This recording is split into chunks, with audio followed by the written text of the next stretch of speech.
கரங்கள் வைத்து கத்திர சூத்திரமானோ கத்தனால ஹல்லேலூயா. இந்த குட் ஃப்ரைடேக்கு அதே போல இந்த மாசத்துக்கு ஆண்டவர் கொடுத்த வார்த்தை நம்ம ஏற்கனவே ஏசாயா 53 அதிகாரம் ஏற்கனவே படிச்சுட்டு ஒரு மணி நேரம் அதை பார்த்தோம். ரொம்ப சுருக்கமா இன்னைக்கு ஆண்டவர் நம்ம கொடுக்குற வார்த்தையை வாசிப்போம். வெளிப்படுத்தின விசேஷம் 1 அதிகாரம், வெளிப்படுத்தின விசேஷம் 1 அதிகாரம் 18ஆம் வசனம் வாசிங்க. 1:18. மரித்தேன், ஆனாலும் இதோ சதா காலங்களிலும் உயிரோடு இருக்கிறேன். ஆமென். நான் மரணத்துக்கும் பாதாளத்துக்குரிய திறவுகோல்களை உடையவராய் இருக்கிறேன். முதல் பகுதியை நீங்க இப்ப பார்ப்போம், பின்பகுதி பின்னால நான் சொல்றேன். சரியா? ஆண்டவர் நம்ம கொடுக்கிற வார்த்தை என்ன சொல்றாரு? நான் மரித்தேன். அதெல்லாம் ஏற்கனவே நம்ம பார்த்தோம். ஏசாயா 53 அதிகாரத்துல யாருக்காக மரித்தார்? எனக்காக மரித்தார்.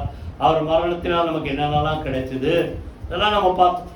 இப்போ அவர் நம்ம என்ன சொல்றாரு? நான் மரித்தேன், ஆனா அந்த உலகத்துல எல்லாரும் மரித்தாதோட முடிஞ்சுது. அப்படி இல்லை, மரித்தேன் ஆனாலும் சொல்லுங்க இதோ இங்க பாருங்க அப்படின்ற மாதிரி, இதோ நான் சதா காலங்கள் எப்படி இருக்கிறேன் சொல்லுங்க, உயிரோடு இருக்கிறேன். ஹல்லேலூயா. கர்த்தர் நல்லவர். 17 கூட சொல்றாரு பாருங்க, நான் அவரை கண்டபோது செத்தவனை போல அவருடைய பாதத்தில் விழுந்தேன். அப்பொழுது அவர் தம்முடைய வலது கரத்தை என் மேல் வைத்து என்னை நோக்கி என்ன சொல்றாரு? பயப்படாத, நான் முந்தினவரும் பிந்தினவரும் முடிக்குமா சொல்லுங்க, உயிருள்ளவர் சொல்லுங்க. அப்போ நீங்க ஏதாவது குறிச்சு பயப்பட்டா நீங்க சொல்லணும், உங்களுக்குள்ளே சொல்லிக்கணும், பயப்படாத என் ஆத்துமாவே.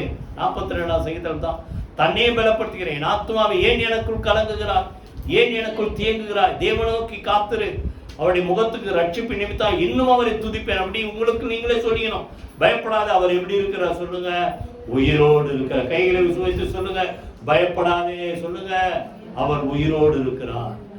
நான் உயிருள்ளவராக இருக்கிறேன்னு சொல்லிதான் சொல்றார். மரித்தேன் ஆனாலும் சொல்லுங்க இதோ சதா காலங்களிலும் உயிரோடு. மரித்தவர் தான், ஆனா இன்னும் உயிரோடு இருக்கு. அதான் இந்த கல்லறைக்கு தேடி போகும்போது மரியாள் கூட போன சகோதரிகள்லாம் பார்த்து தேவ தூதனை அனுப்பி ஆண்டவர் பேசுற, மரித்தோரை நீங்கள் உயிரோடு இருக்கிறவரை மரித்தவரிடத்தில் தேடுகிறது என்ன? லூக்கா 24:5 நீங்க பாத்தீங்கன்னா உயிரோடு இருக்கிறவர் எங்க போய் தேடுற?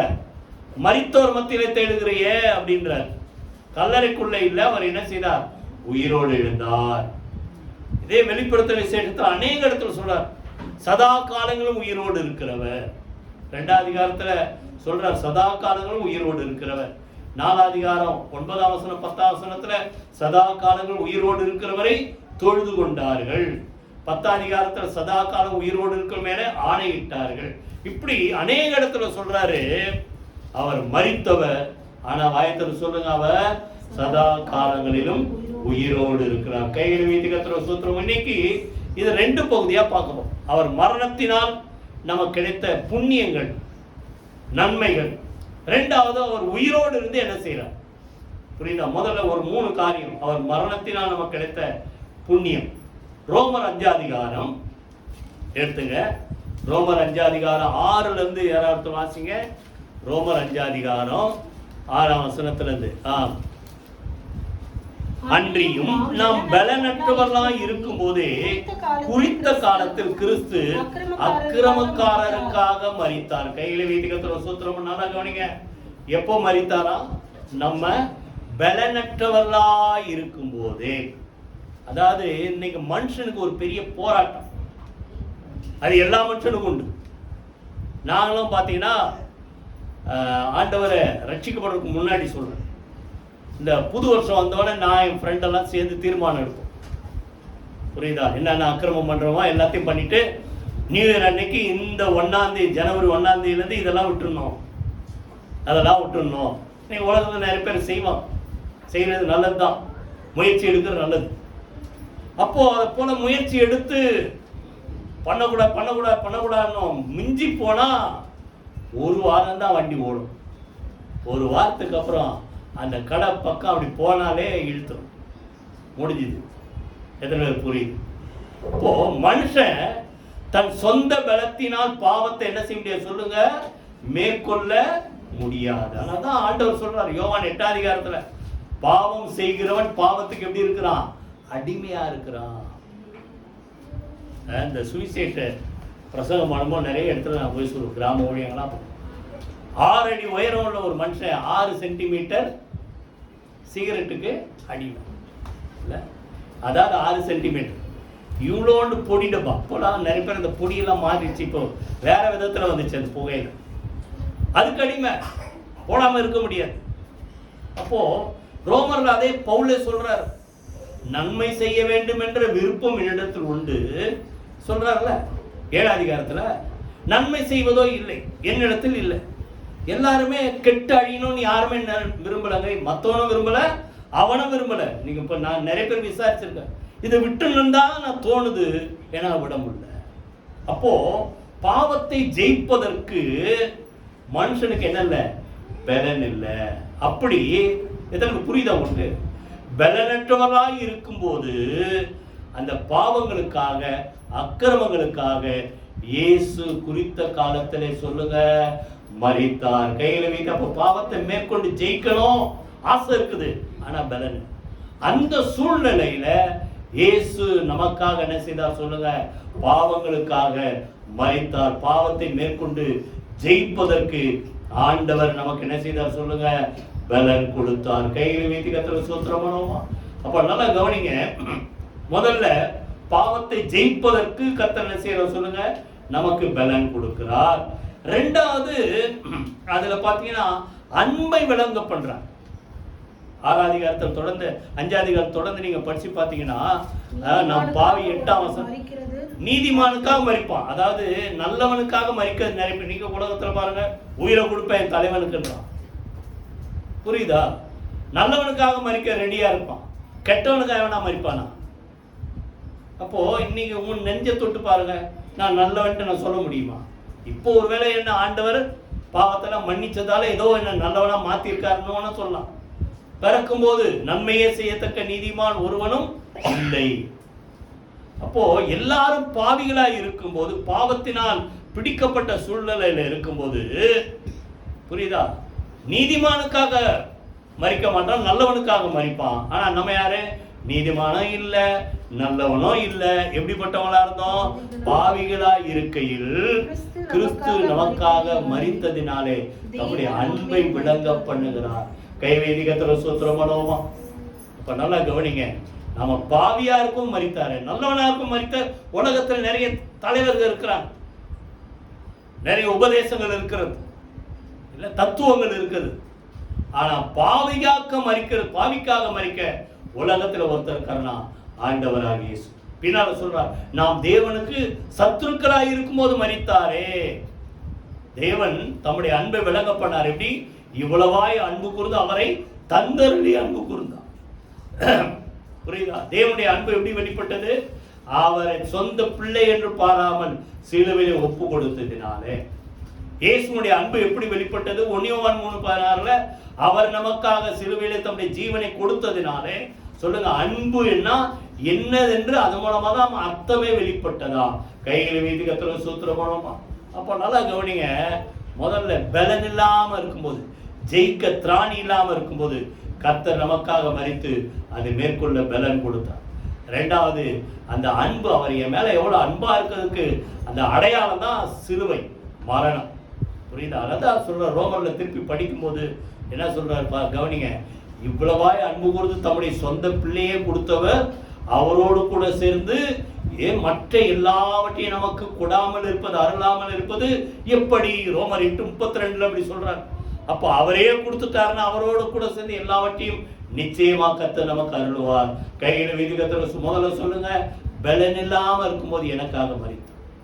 ரெண்டாவது, இதன் மூலமா அந்த கிறிஸ்துவின் மரணத்தின் மூலமா என் மேல ஆண்டவர் வச்ச அன்பு வெளிப்பட்டது. ரெண்டாவது, நல்லா கவனிங்க, பாவத்தை ஜெயிப்பதற்கு இந்த மரணத்தினாலே நமக்கு பலன் கிடைச்சது. 6ஆம் அதிகாரம், அதே இந்த பக்கம் வாங்க, ரோமர் 6ஆம் அதிகாரத்துல 3ஆம் வசனத்துல கவனிங்க. ஞானஸ்நானம் பெற்ற நாம் அனைவரும் அவருடைய மரணத்துக்குள்ளாக ஞானஸ்நானம் பெற்றதை அறியாமல் இருக்கிறீர்களா? அதாவது எல்லாருமே இன்னைக்கு கிட்டத்தட்ட ஒரு சிலர் தவிர எல்லாமே ரட்சிக்கப்பட்டு ஞானஸ்நானம் எடுத்துருக்கோம். ஞானஸ்நானம் எடுக்கிறதுக்கு முன்னாடி அதை பற்றி நிறைய விளக்கெல்லாம் அவங்க கொடுத்துட்டோம். தண்ணிக்குள்ளே எப்படி போகிறோம், புரியுதா? பாவம் மரித்தது. மரித்தவனை அடக்கம் பண்ற மாதிரி பாவத்துக்கு நம்ம மரித்து, புரியுதா? இந்த ஒரு மனுஷனை, மரித்த மனுஷனை அடக்கம் பண்ற மாதிரி தண்ணிக்குள்ள ஒரு அடக்கம், அதுக்கப்புறம் நீதிக்கு எழும்புற மாதிரி புதிய மனுஷனா எழும்புற மாதிரி தான் தண்ணியில என்ன செய்யறோம், வெளியே வரும். இதுதான் அது அர்த்தம். ஞான ஸ்நானத்தினாலே மரணத்துக்குள்ளாக ஞானஸ்நானம் பெற்றதை அறியாமல் இருக்கிறீர்களா? அதே போல திருப்பி நம்ம எந்திரிக்கும் போது என்ன நடக்குது? நாமும் 6ஆம் வசனத்துல பிதாவின் மகிமையினால கிறிஸ்து எழுப்பப்பட்டது போல நாமும் தண்ணியை விட்டு எந்திரிக்கிறோம். எப்படி? புதிதான ஜீவன் உள்ளவர்களாய் நடந்து கொள்ளும்படிக்கு அவருடைய மரணத்துக்குள்ளாக்கும் ஞான ஸ்நானத்தினாலே கிறிஸ்துவுடனே கூட அடக்கம் பண்ணப்பட்டோம். 7ஆம் வசனத்துல அப்படி அந்த மரணத்திலே நாம் இணைக்கப்பட்டவர்களானால் அவர் உயிர்த்தெழுதலின் சாயலிலும் இணைக்கப்பட்டிருப்போம். 8ஆம் வசனத்துல என்னன்னு கவனிங்க. 6ஆம் வசனம் வாசிங்க.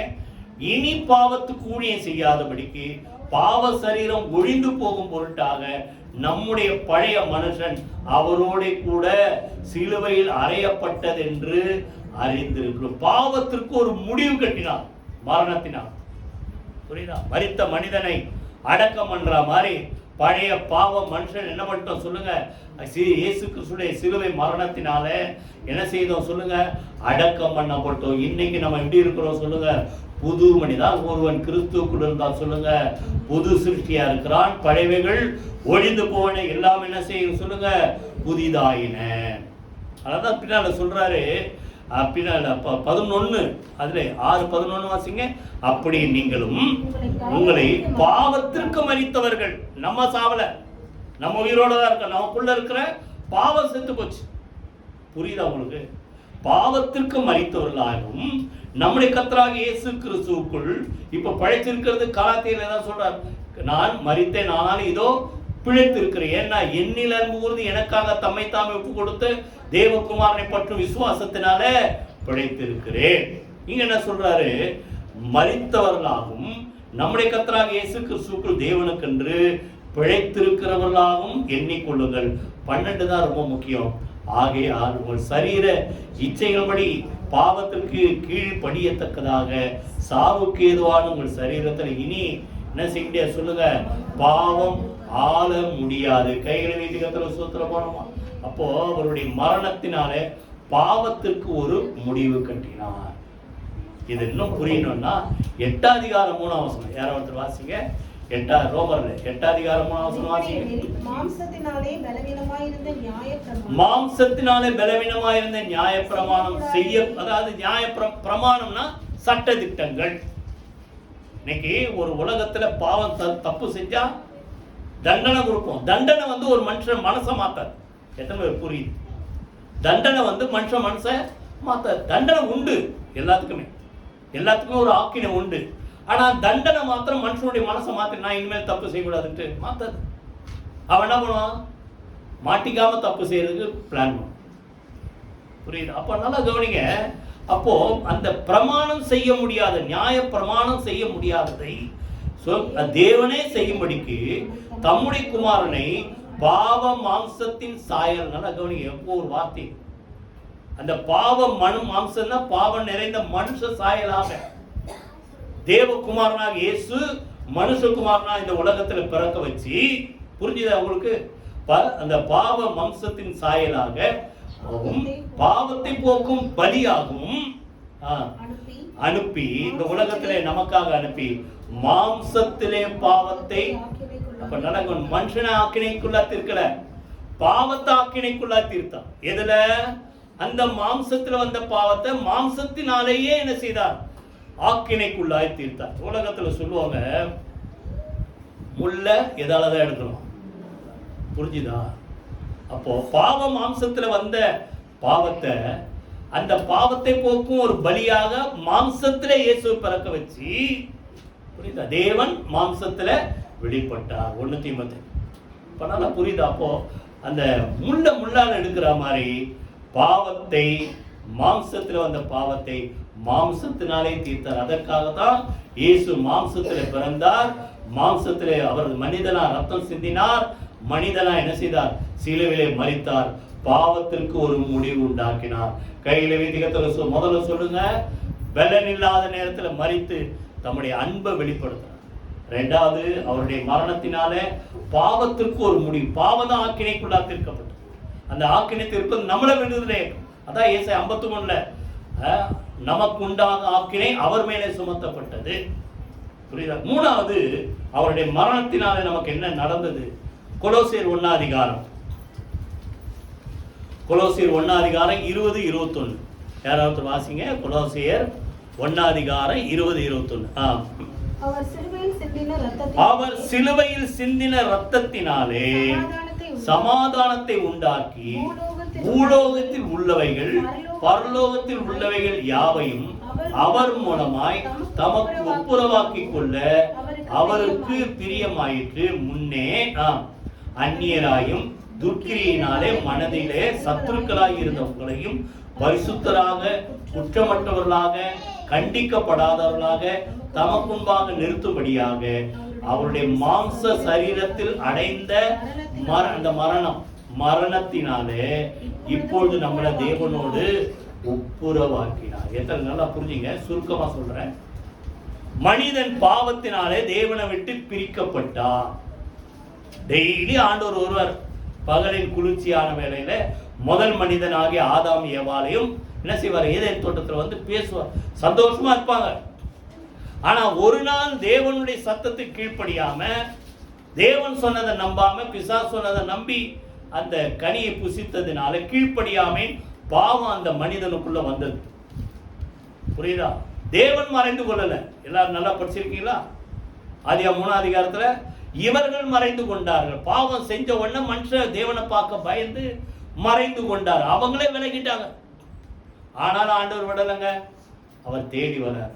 ஆதாமே, நீ எங்கே? நல்லா கவனிங்க. பாவம் செஞ்ச மனுஷன் அப்படியே போன் விட்டுல ஆண்டவர் தேடி வராரு. அதே தான் உலகத்துல தேடி வந்தார். என்ன தேடி? இயேசு வந்தார்.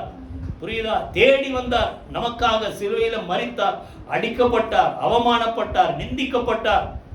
புரியுதா? எல்லாவற்றையும் அவர் ஏற்றுக்கொண்டு நமக்காக. சொல்லுங்க, இதெல்லாம் ஏன்னா தேவனை விட்டு பிரிக்கப்பட்ட மனிதனை திரும்பமா யாரோடு சேர்க்கணும்? தேவனோடு சேர்க்கும்படியாக தேவனுக்கும் நமக்கு நடுவில் சிலுவையிலே சிந்தின ரத்தத்தினாலே அவருடைய மரணத்தினாலே என்ன செய்தார்? சமாதானத்தை உண்டாக்கி நம்மை தேவனோடு கூட என்ன செய்தார்? சொல்லுங்க, ஒப்புரவாக்கினார். கையில வைத்து கத்துற சூத்திரமான நீங்க பாத்தீங்கன்னா உலகத்துல பாத்தீங்கன்னா 2 பேர் சண்டை போடுவோம். அதிகமா யாருக்கு அடி விடும்? பிரிக்க போறவங்க தான் அடிபடும். பிரிக்க போறோம்னா அடிபடும். பொதுவாகவே உலகத்தில் நிறைய நீங்க பேப்பர்லாம் படிச்சிருப்பீங்க, நடந்திருக்கு. அப்போ அதே போல தேவன் இருக்கிறார், மனுஷன் இங்க இருக்கிறான். ஒன்னா இருந்த தேவனும் மனிதனும் பிரிக்கப்பட்டார். பரலோகம் பூலோகமும் என்ன செய்து? இருந்த உறவை இழந்தது. எதனால? பாவத்தினால். அப்ப திருப்பி பூலோகத்தையும் பரலோகத்தையும் ஒன்றாக்குவதற்காக, இல்லைன்னா பூலோகத்தில் இருக்கிற மக்களை பரலோகத்தில் கொண்டு போய் சேர்ப்பதற்காக பரலோகத்தில் இருந்த இயேசு கிறிஸ்து, தேவகுமாரனாக இயேசு கிறிஸ்து மனுஷகுமாரனாக அந்த உலகத்தில் மாம்சத்தில் வெளிப்பட்டு, சொல்லுங்க, சிலுவையிலே நமக்காக மரித்து நம்மை அவரோடு கூட கொண்டு போய் சேர்த்தா என்ன சொல்றாரு? அந்த மரணத்தினாலே நம்மை ஒப்புரவாக்கினார். இது எபேசியர்ல நல்லா தெளிவா இன்னும் கூட படிக்கலாம். எபேசியர் 2 அதிகாரம் எடுத்துங்க. எபேசியர் 2 அதிகாரம் ஒப்புரவாக்குதலை நல்லா கவனிங்க. சொல்றாரு பாருங்க, 2 அதிகாரத்துல 14ஆம் வசனம். அவரே நம்முடைய சமாதான காரணராகி இருதரத்தாரை ஒன்றாக்கி பகையாக நின்ற பிரிவினையாகிய நடுச்சுவரை தகர்த்தார். இருதரத்தார்னா யாரு? பரலோகத்தில் இருக்கிற தேவ தூதர்கள், தேவன், எல்லாம் ஒரு பரிசுத்தமான அந்த ராஜ்யம். இந்த உலகத்துல பாவம் இருக்கிறது. அப்ப இந்த மக்களை, தேவனை விட்டு தூரமா இருந்த மக்களை அவரோடு கூட சேர்க்கும்படி பகையாக நின்ற அந்த நடுச்சுவரை தான் சிலுவையில. நீங்க மத்தேயுல 26 அதிகாரத்தில் படிச்சீங்க, 51 நினைக்கிறேன் இருக்கும். அவர் சிலுவையில தம்முடைய ஜீவனை விட்ட உடனே தேவாலயத்தில் இருந்த திரைச்சீலை அது என்னாச்சு? பிரிவு உண்டாச்சு. எல்லாரும் உள்ள போக முடியாது.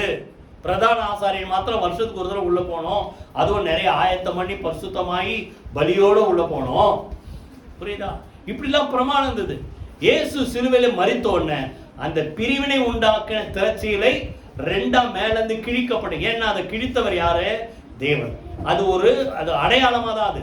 ஆனால் நிஜமா என்ன நடந்ததுன்னா, அவருடைய மரணத்தினாலே தேவனுக்கும் மனிதனுக்கு இருந்த பிரிவினை என்ற நடுச்சுவர் என்ன செய்து சொல்லுங்க, பிரிக்கப்பட்டது, கிழிக்கப்பட்டது, தகர்க்கப்பட்டது.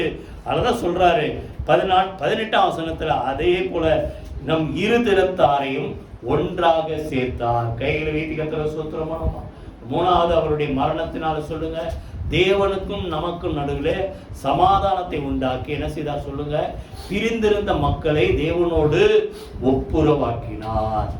அவருடைய மரணத்தின் புண்ணியம் 3 சொல்லுங்க, அவருடைய அன்பை வெளிப்படுத்துகிறார். 2வது, பாவத்தினாலே இருந்த அந்த ஆக்கினை தீர்ப்பை இந்த அவருடைய மரணத்தினால் நம்ம என்ன செய்தோம் சொல்லுங்க, அதிலிருந்து நம்ம வெளியே வந்தோம். அதை ஜெயிக்க கர்த்தர் நமக்கு பலன் கொடுத்தார். 3வது, தேவனோடு நம்ம என்ன செய்தார் சொல்லுங்க, ஒப்புரவாக்கி. இப்போ இதோ மரித்தேன்னு சொன்னார்ல, இதோ சொல்லுங்க, சதா காலங்களும் உயிரோடு இருக்கிறேன். இப்போ இன்னும் ஆராதிக்கிற ஆண்டவர் மரித்தோர் மாத்திரமல்ல, நம்ம பாட்டெல்லாம் பாடும், மரித்த இயேசு உயிர்த்து விட்டார், அல்லேலூயா. மன்னன் இயேசு ஜீவிக்கிறார், உயிர்த்து விட்டார், ஜீவிக்கிறார். எங்க நமக்கு மகிமை நம்பிக்கையாக கிறிஸ்துவானவர் சொல்லுங்க, உங்களுக்குள் தங்கி இருக்கிற இது ஒரு பெரிய ரகசியம். இப்ப இதெல்லாம் இன்னைக்கு நம்ம பார்க்க போறோம். சதா காலம் உயிரோடு இருக்கிறேன்னு சொல்றாரு. அவர் உயிரோடு இருந்து என்னென்னலாம் செய்யறார், எல்லாமே தான். அவர் உயிரோடு இருக்கிறதால நம்ம இருக்கிறோம்.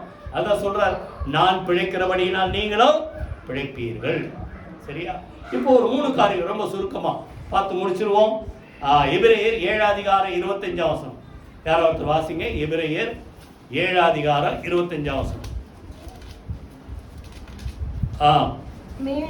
மேலும் தமது மூலமாய் தேவனிடத்தில் சேருகிறவர்களுக்காக வேண்டுதல் செய்யும்படிக்கு அவர் எப்பொழுதும் உயிரோடு இருக்கிறவராகியால் அவர்களை முற்றுமுடிய ரட்சிக்க வல்லவராயிருக்கு. நல்லா கவனிங்க, நமக்காக வேண்டுதல் செய்யும்படி அவர் என்ன செய்கிறார் சொல்லுங்க, எப்பொழுதும் உயிரோடு இருக்கிற. கையில மீறி கத்திர சோத்திரமா, எப்பொழுதும் உயிரோடு இருக்க என்ன செய்கிறார் சொல்லுங்க, இப்போவும் நமக்காக என்ன செய்கிறார் சொல்லுங்க, வேண்டுதல் செய்கிறபடினால முற்றுமுடிய நம்ம ரட்சிக்கப்பட. அப்படின்னு அர்த்தம், நமக்காக வேண்டுதல் செய்து கொண்டே இருக்கிற எது வரைக்கும், நம்ம இந்த உலகத்தை விட்டு கடந்து அவருடைய ராஜ்யத்திலே நம்மை கொண்டு போய் சேர்க்கிற வரைக்கும் ஒவ்வொரு நாளும் நமக்காக ஆண்டவர் என்ன செய்யறார் சொல்லுங்க, வேண்டுதல் செய்ததா.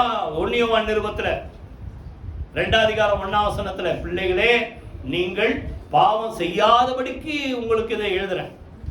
ஒருவன் பாவம் செய்வானானால் சொல்லுங்க, நீதிபரராய் இருக்கிற இயேசு நமக்காக பிதாவிடத்தில் என்ன செய்கிறார், பரிந்து பேசுகிறவராய் இருக்கிறார்.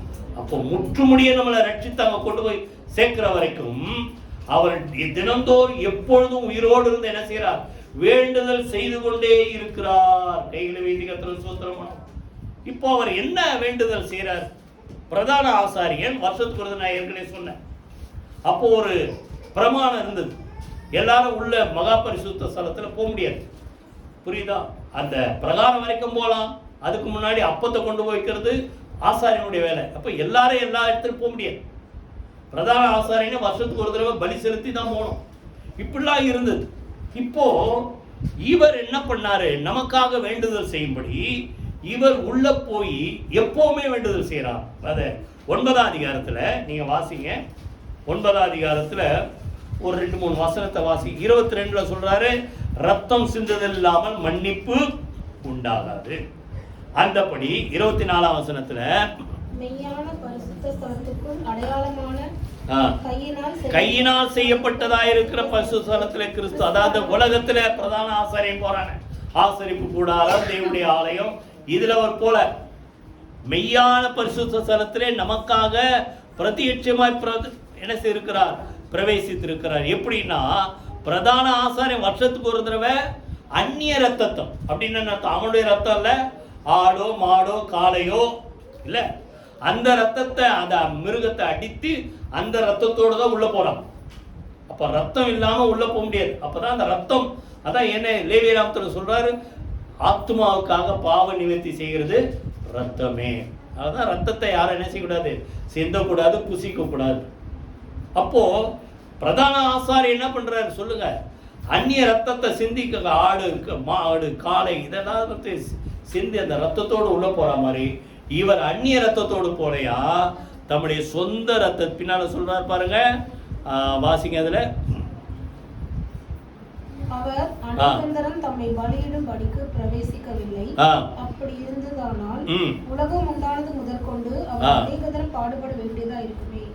அப்படி அல்ல, தம்மை அந்த 26ஆம் வசனத்திற்கு பாருங்க, அவர் தம்மைத்தாமே பலியிடுகிறதுனாலே பாவங்களை நீக்கும் பொருட்டு, அதாவது தன்னுடைய ரத்தத்தோடு கூட என்ன செய்தார் சொல்லுங்க, அந்த மகா பரிசுத்த ஸ்தலத்துல போய் இன்னைக்கு வரைக்கும் அவர் என்ன செய்கிறார், அந்த ரத்தம் என்ன செய்யுது, நமக்காக என்ன செய்கிறது சொல்லுங்க, பரிந்து பேசி கொண்டிருக்கிறது. கைகளை வைத்து கத்துற சூத்திரமானோம் நல்லா புரிஞ்சுங்க.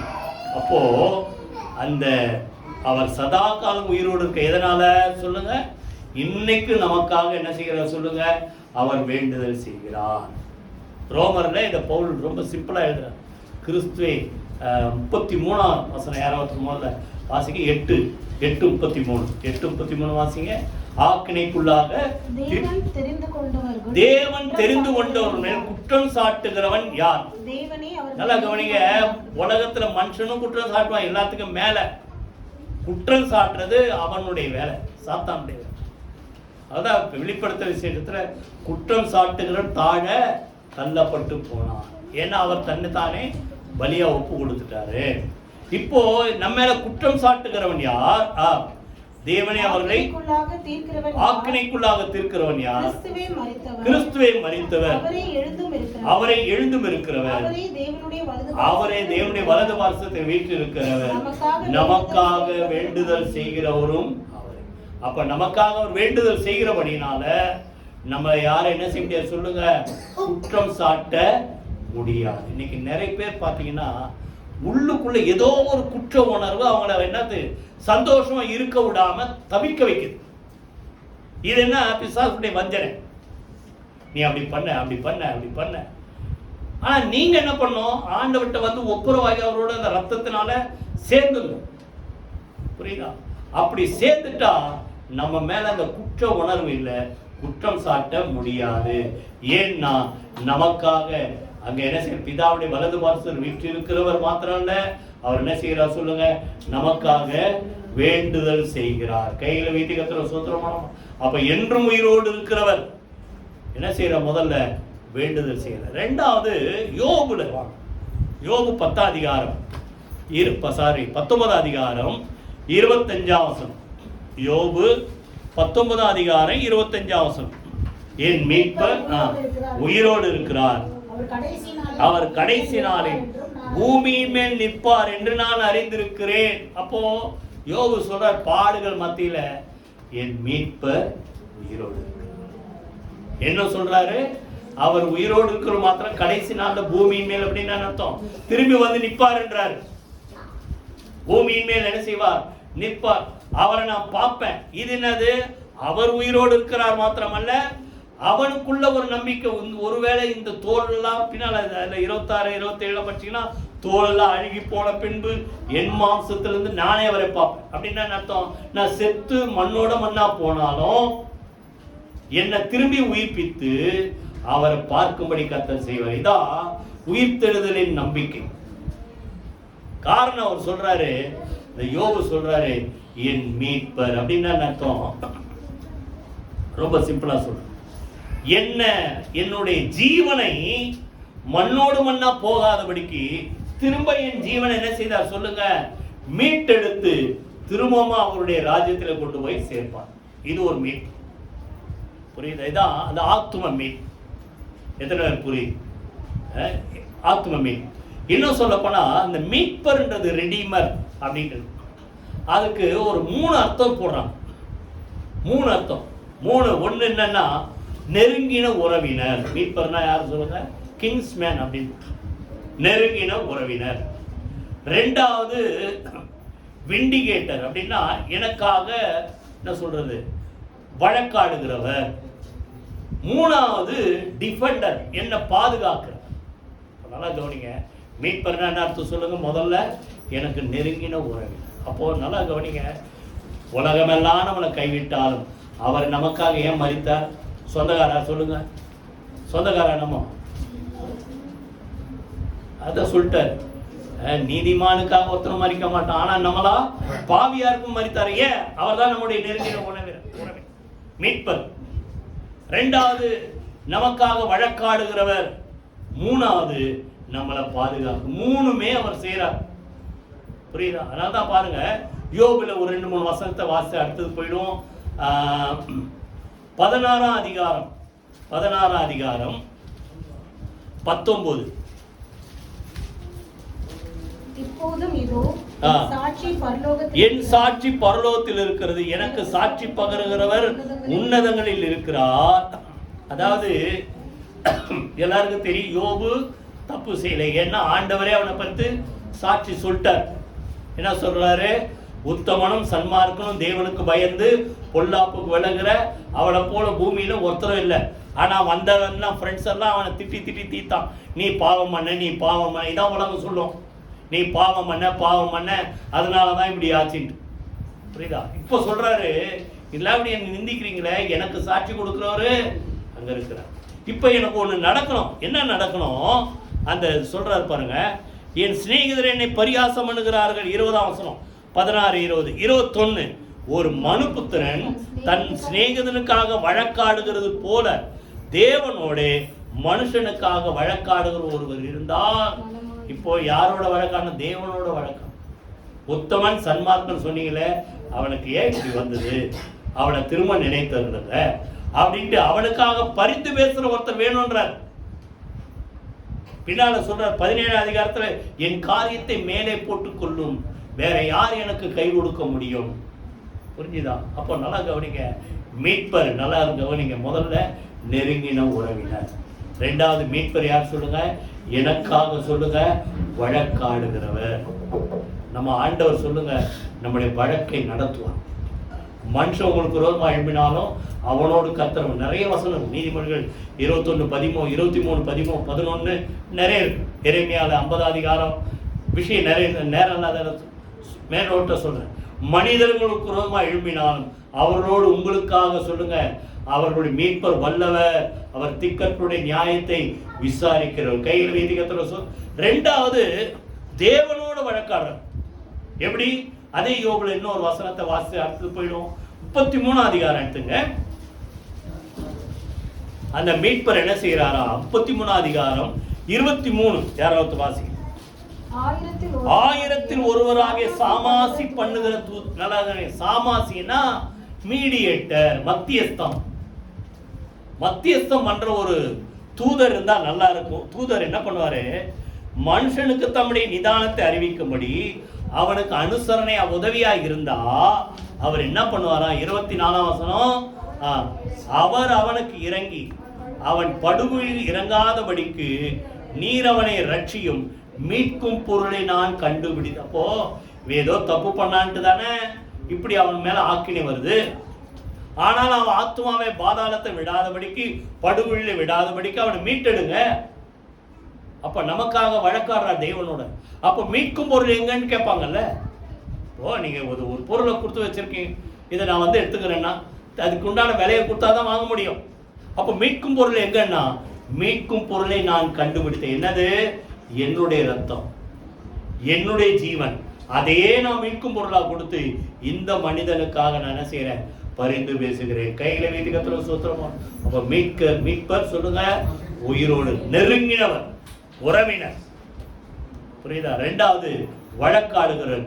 மூணாவது நம்மை ஆத்துமாவை அழியாதபடி நம்மை பாதுகாக்கிறது. கடைசியா ஒண்ணு, திருப்பி அதே வசனத்துக்கு வாங்க, படிச்ச இடத்துக்கு வாங்க. வெளிப்படுத்த விசேஷம் 1ஆம் அதிகாரம் 18ஆம் வசனம். உயிரோடு இருக்கிறவர் என்ன செய்யறார்?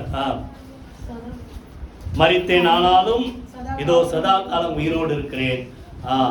பின்பகுதி, நான் மரணத்திற்கும் பாதாளத்துக்கும் உரிய திறவுகோல்களை உடையவர். உயிரோடு இருக்கிறவர் என்ன மேன்மை சொல்லுங்க? பாதாளத்துக்கும் மரணத்துக்குரிய சொல்லுங்க.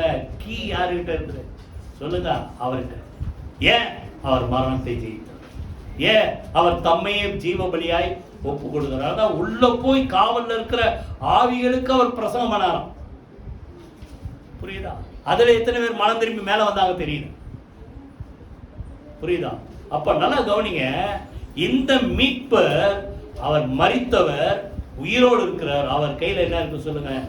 மரணத்துக்கும் சொல்லுங்க பாதாளத்துக்குரிய திறவுகோள்களை அவர் உடையவர். இதனால நமக்கு என்ன? வாசிங்க, 2-3 வசனத்தை வாசி முடிச்சிருவோம். சங்கீதம் 16ஆம் அதிகாரம், 16ஆம் சங்கீதம் 10-11 வாசிங்க. என் ஆத்துமாவை பாதாளத்தில் விடி, உம்முடைய பரிசுத்தவானை. நல்லா கவனிங்க, உம்முடைய ஒரே நிமிஷம் நான் எடுத்துறேன். பரிசுத்தவானை அழிவை காணுவார். அப்ப இது இயேசு கிறிஸ்துவை குறித்த தீர்க்கதரிசன வசனம். ஆத்மா பாதாளத்தில் விடப்படுவது, கிறிஸ்துவனுடைய ஆத்மா, புதிய பாடல் சொல்றார், கிறிஸ்துவனுடைய ஆத்மா பாதாளத்தில் விடப்படுவதில்லை. அப்போ அவருக்கு மாத்திரம் இல்ல, நம்ம மரித்தாலும் நம்ம ஆத்மா பாதாளத்தில் இறங்காதபடிக்கு தான் ஏசாயா 53ஆம் அதிகாரத்தில் நம்ம படிச்சோம். அவர் தம்முடைய ஆத்மாவை மரணத்தில் ஊற்றி அநேகருக்காக வேண்டிக் கொண்டது நிமித்தம் அநேகரை அவருக்கு பங்காக கொடுப்பேன். அப்போ இந்த மீட்பர் உயிரோடு இருக்கிற காரணம் என்ன? நம்ம ஆத்மாவை பாதாளத்தில் விடாதபடிக்கு என்ன செய்வாரா சொல்லுங்க? 11ஆம் வசனம், அழிவை காணாதபடிக்கு ஜீவ மார்க்கத்தை எனக்கு தெரியப்படுத்துவீர், உடைய சமூகத்தில் பரிபூர்ண ஆனந்தமும் வலது பார்சத்தில் சொல்லுங்க நித்திய அந்த சந்தோஷம் நிறைந்த இடத்துல நம்ம ஆத்மாவை கொண்டு போய் சேர்க்கவரப்போ சதா காலம் உயிரோடு இருக்கிற என்ன செய்யறார் சொல்லுங்க? பாவத்திலே மரித்த நம்முடைய ஆத்மாவை 86ஆம் சங்கீதம் நினைக்கிறேன் ஒரு வார்த்தை, நீர் எனக்கு பாராட்டி நம்முடைய கிருபை பெரியது, என் ஆத்மாவை என்ன செய்தீர்? தாழ்ந்த பாதாளத்துக்கு என்ன செய்தீர்? தப்பு வைத்தீர். கையில வீதி கத்தல சூத்திரம் போனோமா? அப்போ சதா காலம் உயிரோடு இருக்கிறவர் நம்முடைய ஆத்மாவை என்ன செய்ய மாட்டார் சொல்லுங்க? பாதாளத்திலே விட மாட்டார். நம்மளை என்ன செய்வார்? தப்பு வைத்து அவருடைய ராஜ்யத்திலே கொண்டு போய் சேர்க்க. ஆனால் தான் நீங்க யாருக்கு தான் பயப்படணும் சொல்லுங்க? தேவனுக்கு மாத்திரம் பயப்படும்.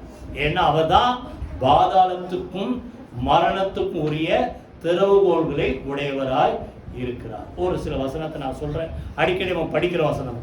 மத்தேயு 10:28 என்ன சொல்றாரு? மனுஷரை கொல்லுகிறவர்களுக்கு நீங்க என்ன செய்யாதீங்க? பயப்படாதீங்க. புரியுதா?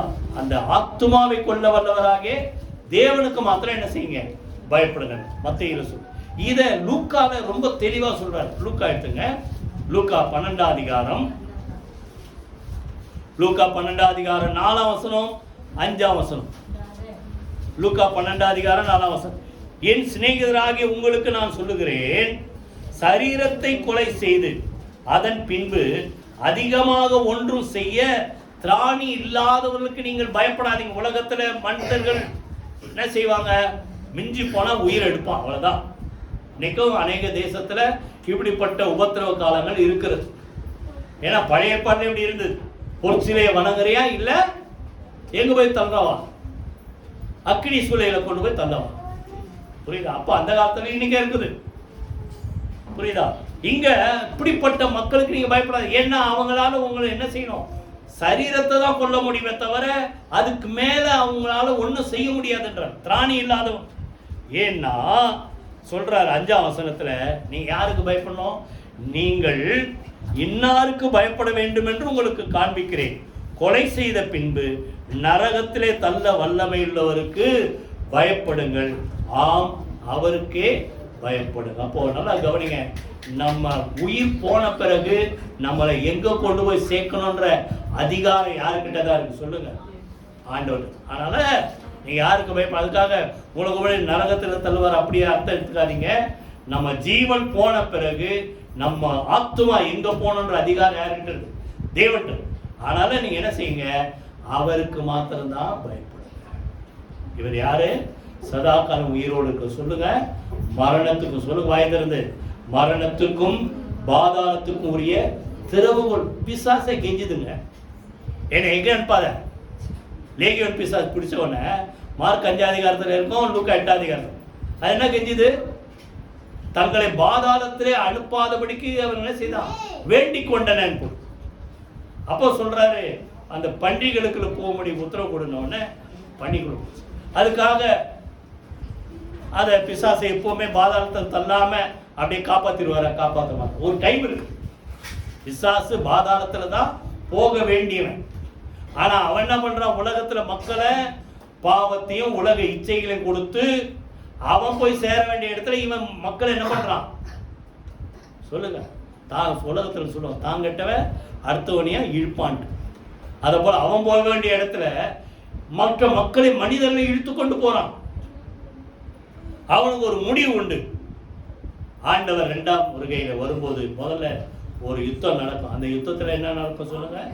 அந்தி கிறிஸ்து கள்ள தீர்க்கதரிசி 2 பேரும் உயிரோடு எங்க கொண்டு போய் சேர்ப்பாராம்? நரகத்துல அக்னி கடலை கொண்டு போய் தள்ளுவார்.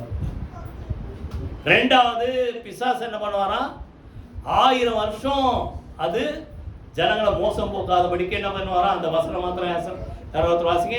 வெளிப்படுத்துற விசேஷம் 20ஆம் அதிகாரம் முதல் வசனம் 21.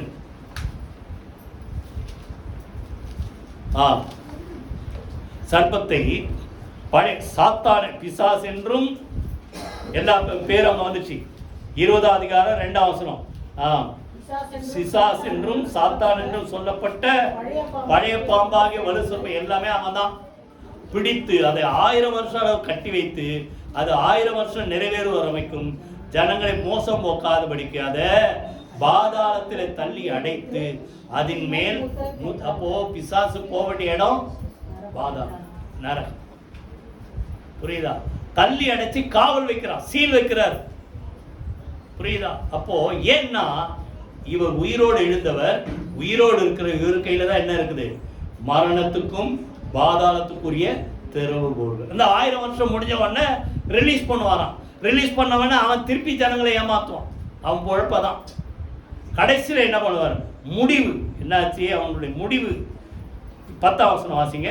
20:10. மேலும் அவர்களை மோசம் போக்கின பிசாசானவன் மிருகமும் கள்ள தீர்க்கதரிசி இருக்கிற இடமாகிய அக்கினியும் கந்தகமான கடலிலே தள்ளப்பட்டான்.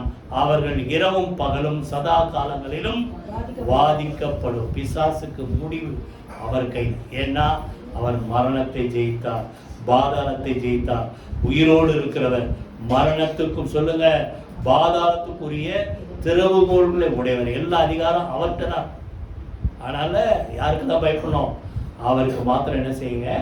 பயப்படுங்க. எல்லாரும் எழுந்து கத்திர ஸ்தோத்திரம் பண்ணி ஜெபம் பண்ண முடிப்போம். அதற்கு பிறகு திருவிருந்துக்கென்று ஆயத்தமாகும். மரித்தேன் ஆனாலும் சொல்லுங்க இதோ சதா காலங்களிலும் நான் உயிரோடு இருக்கிறேன் சொன்னார். அவர் மரணத்தினாலே சொல்லுங்க தேவன் நம்ம மேல் வைத்த அன்பை விளங்கப்படும். பாவத்தை ஜெயிக்க மேற்கொள்ள நமக்கு பலன் இல்லாத நேரத்துல நமக்காக மரித்தார். 2வது பாவத்துக்கு ஒரு முடிவு கட்டப்பட்டது. 3வது தேவனோடு சமாதானம் பண்ணி தேவனோடு நம்மை அவருடைய மரணத்தினாலே ஒப்புரவாக்கினார். 2வது பிரிவு நாம் பார்த்தோம். அவர் சதா காலம் உயிரோடு இருக்கிறவர். என்ன செய்யறார் சொல்லுங்க? இப்பொழுது நமக்காக அவர் பரிந்து பேசிக் கொண்டிருக்கிறார். இப்பொழுது நமக்காக அவர் வேண்டுதல் செய்து கொண்டிருக்கிறார். கரங்கள் வைத்து கர்த்தரை ஸ்தோத்திரமானோமா. என் மீட்பர் உயிரோடு இருக்கிறார். என்ன பாதாளத்தின் வல்லமைக்கு தப்புவித்து என்னை மீட்பார். கடைசியா மரணத்துக்கும் பாதாளத்துக்குரிய திறவுகோல்கள் உடையவர் சதா காலங்களும் உயிரோடு இருக்கிறார். கரங்கள் வைத்து கர்த்தரை ஸ்தோத்திரமானோம். கர்த்தாவே உமக்கு நாங்கள் நன்றி செலுத்துறோம். நீர் கொடுத்த வார்த்தைக்காக நன்றி செலுத்துற தகப்பனே. ஆண்டவரே நீர் மரணத்தை ஜெயித்தவர். எங்களிலே அன்பு கொண்டு எங்களுக்காக ரத்தம் சிந்தி எங்களுக்காக அடிக்கப்பட்டு எங்களுக்காக நிந்திக்கப்பட்டு எங்களுக்காக மரித்து அடக்கம் பண்ணப்பட்டு ஆண்டவரே மரணத்தை ஜெயித்தவராய் உயிரோடு எழுந்த ஆண்டவர் நீர் இன்றும் உயிரோடு இருக்கிறேன். மறைத்தேன் ஆனாலும் இதோ சதா காலம் உயிரோடு இருக்கிறேன் சொன்ன ஆண்டவர் ஒவ்வொரு மக்களுக்காக எங்கள் ஒவ்வொருவருக்காக ஒவ்வொரு நாளும் பிதாவுடைய வலது பார்சத்துல நீர் வேண்டியதல் செய்கிறதுக்காக பரிந்து பேசிக் கொண்டிருக்கிறதுக்காக உமக்கு நன்றி செலுத்துங்கள். மீட்பர் உயிரோடு இருந்து பாதாளத்தின் வல்லமைக்கு எங்களை தப்புவித்து மீட்பதற்காக நன்றி செலுத்துகிறோம். பாதாளத்துக்கு மரணத்துக்குரிய திறவுகோல்களை உடைய அதிகாரம் உள்ளவர் எங்கள் மேல நீர் எங்களுடைய ஆத்மா மேல நீர் அதிகாரம் உள்ளவராய் இருப்பதற்காக எங்கள் வாழ்க்கையை உமக்கு ஒப்பு கொடுக்கிறோம். கர்த்தர் ஆசீர்வதிப்பீராக. இயேசு கிறிஸ்துவின் ஜீவனுள்ள ஜெயமுள்ள நாமத்தில் ஜெபிக்கிறோம் நல்ல பிதாவே. ஆமென் ஆமென். நம்முடைய கர்த்தராகிய இயேசு கிறிஸ்து கிருபை பிதாவாகிய தேவனுடைய அன்பும் பரிசுத்த ஆவியானவருடைய அன்யோன்ய ஐக்கியம் நாம் அனைவரோடும் சகல பரிசுத்த அனைவரோடும் ஆண்டவராக இயேசு கிறிஸ்து வருகப்பட்டிருப்பதாக. ஆமென். என் ஆத்துமாவே கர்த்தரை ஸ்தோத்திரி, என் முழுமே பரிசுத்த நாமத்தை ஸ்தோத்திரி. என் ஆத்துமாவே கர்த்தரை ஸ்தோத்திரி, அவர் செய்த சகல உபகாரங்களை மறவாதே. ஆமென். ஆமென். God bless you.